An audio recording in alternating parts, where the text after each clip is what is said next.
Здравствуйте, мои дорогие соотечественники. Хотела бы обратиться к вам и попросить, чтобы вы поделились в соцсетях этим видео. Хочу рассказать, как было все. Вчера я вышла в прямой эфир. На день раньше я увидела блог Васидина, таджикского блогера. Мне понравилось, как он высказался о мире. И открываю YouTube, тут же он выходит.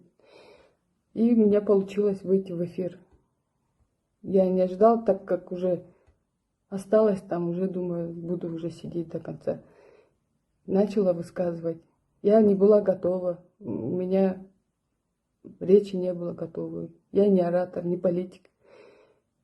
Я высказалась, конечно, что наша власть бандитская. Мне обидно было, что у нас там война началась. И хотелось доложить власти, да, чтобы они услышали, да. И, видимо, они услышали. Сейчас меня ищут как последнего бандита. Конечно, неприятно, очень больно. Хочу сказать, просто у меня был крик души.